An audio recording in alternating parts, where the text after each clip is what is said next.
जंग एक ऐसी हिंसा है जिसका मकसद विरोधियों को इतना मजबूर करना है कि वो हमारी इच्छा को पूरी करें। विशेषज्ञ कहते हैं कि हर जंग का एक मकसद होता है, जैसे कहीं कब्जा करना, सिस्टम या पॉलिसी बदलना, अपनी चीजें थोपना वगैरह वगैरह। भारत और पाकिस्तान के मसले में अभी दोनों देशों ने खुलकर जंग का ऐलान नहीं किया है, लेकिन दोनों ओर से एक्शंस हो रहे हैं। ऐसे में अगर सैन्य कार्रवाइयां बढ़ती हैं तो कहा जा सकता है कि अब संघर्ष बढ़ रहा है।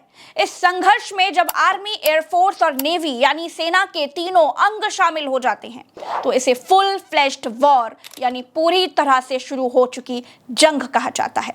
1999 में हुई कारगिल की लड़ाई एक सीमित जंग यानी लिमिटेड वॉर थी। हमारे टारगेट्स तय थे कि हमें अपनी जमीन को वापस पाना था। जब भारत ने अपने पॉइंट्स वापस पा लिए तो जंग जीतने की घोषणा कर दी।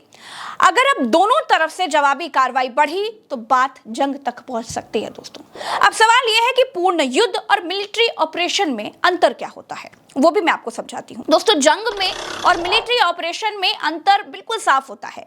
जंग में या युद्ध में एक देश का दूसरे देश पर अटैक करना शामिल हो जाता है, जैसे पूरा इलाका खत्म करना, बड़ी तादाद में बम गिराना, फाइटर जेट से लगातार हमले करते रहना। जबकि जो ऑपरेशन होता है उसमें स्पेसिफिक टारगेट को खत्म किया जाता है। ऑपरेशन सोच समझ कर किया जाता है और देखा जाता है कि कोलैटरल डैमेज ना होने पाए, सिविलियंस ना मारे जाएं, जबकि जंग में ऐसा नहीं होता है। जंग में सेना के जवानों के साथ साथ आम लोग भी घायल होते हैं या फिर मारे भी जा सकते हैं। वहीं ऑपरेशन में उस व्यक्ति या चीज को खत्म किया जाता है जिससे देश को खतरा हो। जंग किसी भी बड़े मकसद के लिए होती है, जबकि ऑपरेशन अपनी सुरक्षा के लिए होती है। दोस्तों, उदाहरण के लिए आपको बताती हूँ, जैसे 1999 में पाकिस्तान ने कारगिल पर कब्जा करने की सोच से जंग शुरू की थी, जबकि भारत के ऑपरेशन सिंदूर का मकसद आतंकवादियों के कैंप को खत्म कर देश की सुरक्षा करना था। जंग के दौरान कई तरह के ऑपरेशन किए जाते हैं, जबकि किसी एक ऑपरेशन की वजह से जंग के हालात बन सकते हैं। दोस्तों, एक बात और है, भारत के एयर डिफेंस सिस्टम्स के आगे दुश्मन देश के ड्रोन्स, फाइटर जेट सब बौने साबित हो रहे हैं।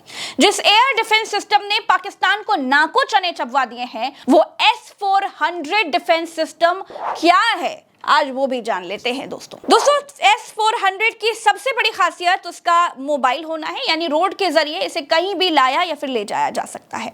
इसमें 9-2N6E electronical steered faced arrow radar लगा हुआ है, जो करीब 600 किलोमीटर की दूरी से ही मल्टीपल टारगेट्स को डिटेक्ट कर सकता है। ऑर्डर मिलने के 5 से 10 मिनट में ही ये ऑपरेशन के लिए रेडी हो जाता है।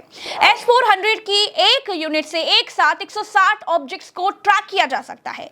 एक टारगेट के लिए 2 मिसाइल लॉन्च की जा सकती हैं। दोस्तों, S-400 में जो 400 है, ये सिस्टम की रेंज को दर्शाता है।